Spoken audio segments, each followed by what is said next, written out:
Hey, how about if we play a game? It is called Follow the Follower, and I am borrowing that from one of my favorite self-development gurus from, I believe, the 50s, Earl Nightingale. And he coined that phrase, I believe, follow the follower. And he says it's one of the most, the biggest problem in society, which is conformity. So I'm going to rephrase that. I'm going to update it to follow the followers, plural. So if I can show you, I just left the gym, 24-hour fitness here in Yorba Linda. And by the way, if you ever want to catch up with me on a daily basis, Monday through Friday, between, let's say, 12:30 p.m. and 1:30 p.m.-ish. And yes, Russ, I just got your message, but I have not had a chance to respond to you because I posted a video today from 5 years ago. So there's always going to be a theme. Let me just establish a little bit of context here. Everywhere you go, there's always going to be a theme that emerges. Could be negative, could be positive, could be a little bit of both. For example, go to an airport, go to a bus station, train station, the beach. Everyone at the beach is like on display, their own little catwalk. It's like, hey, look at me, check out what I can do. And the gym is yet another endless display of what I call, or Earl Nightingale calls, follow the followers. So I look around and I see that I'm going to reduce this down to the simple, which is a number, 80%. 80% of the people are not doing things properly or correctly. So without overthinking the moment, there's going to be three components to that at a casual observation, which is efficiency, effectiveness, and safety. So they're doing something. They have an objective, which is, let's just keep it simple and go down to the micro. Better health. Now, maybe they're driven by vanity and they want to improve their body so they'll look better at the beach or wherever they go. But let's just call it better health. Okay, well, what does better health mean to you? Do you want to be stronger? Do you want to push up more weight, pull up more weight? What does that look like to you? Do you want to sleep better? You want better digestion? Better health can mean a lot of different things. So let's get a little more specific here at the gym, because it is dominated by dudes. You know why? Because we are ego-driven creatures. Yes, women are also ego-driven creatures, but that displays itself in a different set of mannerisms, displays, whatever you want to call it. So men, it's all about the number. How much can you push up? How many sets did you do? What's your personal record? Blah, blah, blah, blah, blah.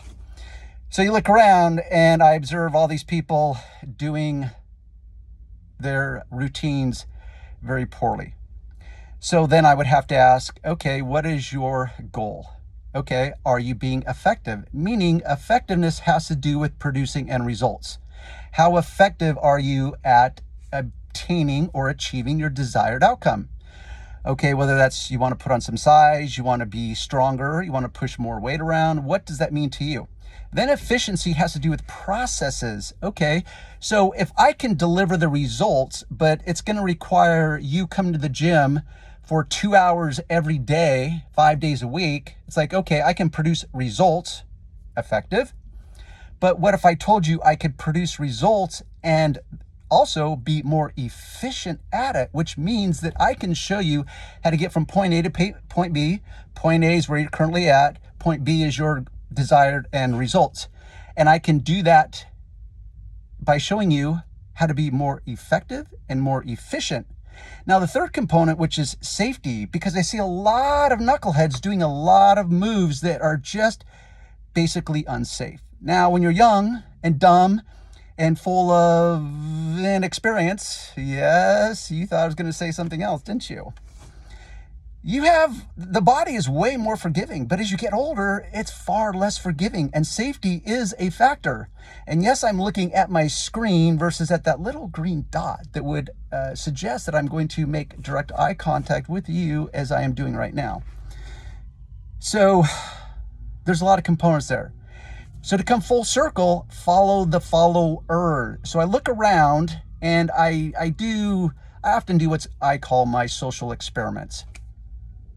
If you want to put that into a metaphor, it'd be the equivalent of a little kid going into an elevator, and let's say there's 50 floors in this skyscraper, and that stupid little kid pushes every button on the elevator control panel and pisses everyone off in the elevator because it's like, okay, we need to string this kid up, whatever. Oh, I've got Lowe's protection plan calling me, which I have to take that call. So until next time, peace out.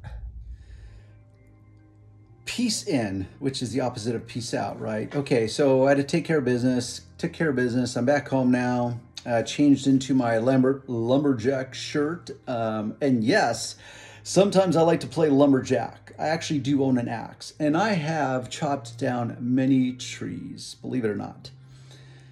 That is a video series for a completely different time. So back to the gym, back to follow the followers. And there is very few places that I feel it is displayed at such a level, more so than the gym, because I look around and I see all kinds of bad execution of what they're trying to do, which that's why I updated that Earl Nightingale thing, which is follow the follower, because I do not believe most people look at one person and decide, oh, I'm going to follow them. I believe it's a rule that we look around, we look to the left, look to the right, and we assess and we play follow the followers. Now, if you go to the gym, if you're a gym person like myself, and I'm sure there's plenty of video channels on YouTube, because if I wasn't so into my topic of auto detailing, I would create a channel like that, which is going to the gym and displaying all the bad, silly theatrics that people play. Both genders, by the way, they just do it differently. You know, I'm not sure which is funnier, probably the women, you know, and all the theatrics of trying to get the perfect butt, the perfect legs, the perfect abs, whatever. And what people fail to factor in is this genetic component, which has to do, and I'm going to bring this back around to Earl Nightingale, because in this video, which I will try to remember to put a link below this video, it's such a great video, and there's so many things he teaches within the single video, and I think he calls it the big secret of life, which has to do with people conforming, which ergo is the follow the followers, because we conform. We're not really sure what to do. We are not goal-oriented.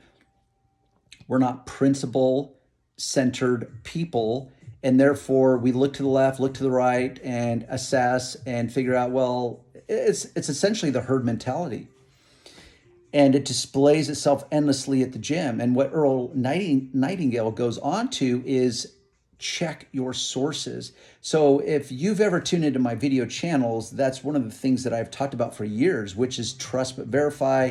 I think Ronald Reagan gets that quote is attributed to him as the originator of that quote. I'm not certain if that's true or not, but I love the quote. It used to be relevant. It still is relevant, but it's a little less relevant now because with technology, anything can be fabricated. In fact, in the art world, it is said that the good borrow and the great steal. And you may think, well, what does that even mean? Well, the problem is who really has a truly unique concept or idea or innovation? We're all living, we all are influenced by everything we see around us. So it'd be hard to quantify and to qualify a moment where it's like a truly unique idea or innovation. So checking your sources, for example, if I was going to default to that, the good steal and the great, or I'm sorry, the good borrow and the great steal. So I know many great YouTube detailers because they literally just steal. They've learned how to talk the talk, but have never walked the walk. And then I know a lot of good detailers on YouTube because they just borrow, plagiarize, you can call it whatever you want.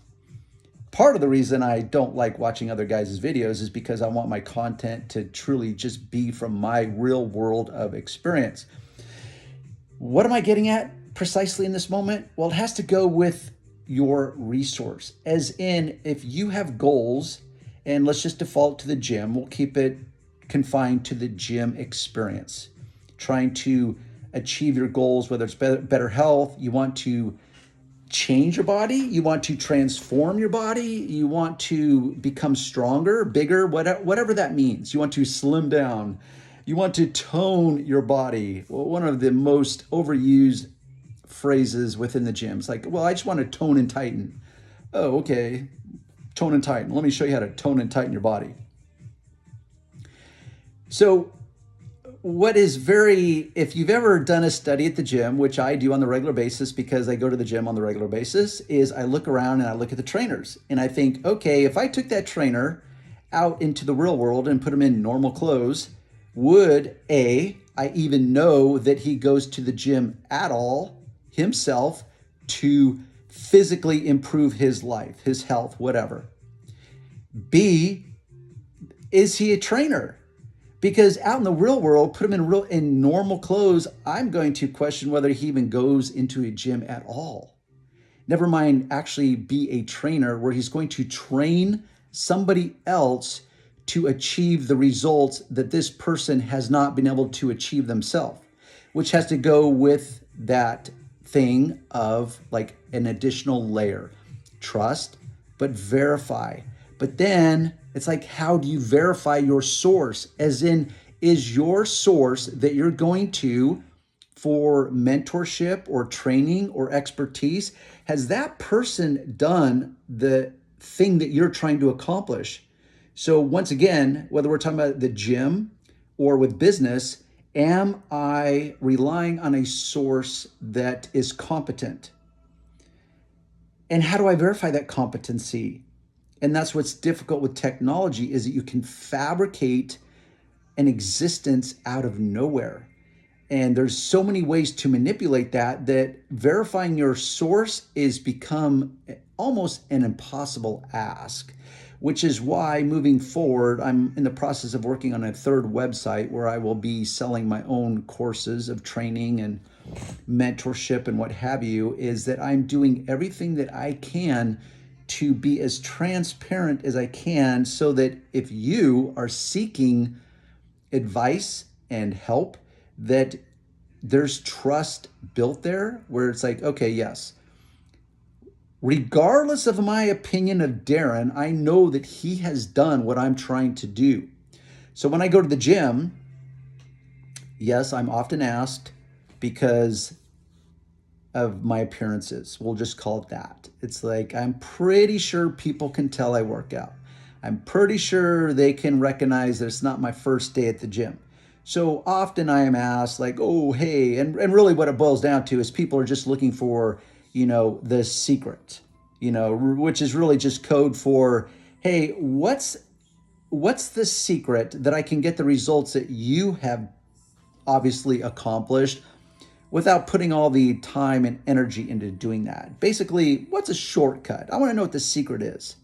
Well, there is no secret. You could default to a basic plan, and if you just stuck to it and you were disciplined enough to do it on a consistent, regular basis, that's the secret. And it's a conversation for a different time. Point is trying to verify your source. So rather than follow the followers and just look to the left and look to the right and say, oh, well, that's what they're doing, that's what we need to do. Because you could take this topic and dissect every part of life. From your personal life, like, are you looking to the left and the right and you're just doing what other people are doing? Well, I got to go get a job because that's what everyone does. Well, I got to sit in traffic and commute to a job that I'm dissatisfied with because that's what everyone does. And I buy a new car because that's what people do or whatever. And then you take it and you just work your way up that ladder all the way up to, let's say, big corporate America. Corporate America and this whole pandemic has kind of revealed like, oh, by the way, we can actually function by working from home, and we can prove that because we still are capable of delivering the results, even though we're all working from home. So why have I been commuting in traffic and squandering away a big part of my life commuting in traffic when it's not really necessary, especially with technology called video conference calling, fill in the blank. But yeah, so the point is at every level you see this game being played of follow the followers. So corporate America says, well, we have to have a Monday morning meeting because, well, that's just what you do in corporate America. You have a Monday morning meeting and we all consume a bunch of time and energy, and we walk away and say, oh, wow, we really accomplished something.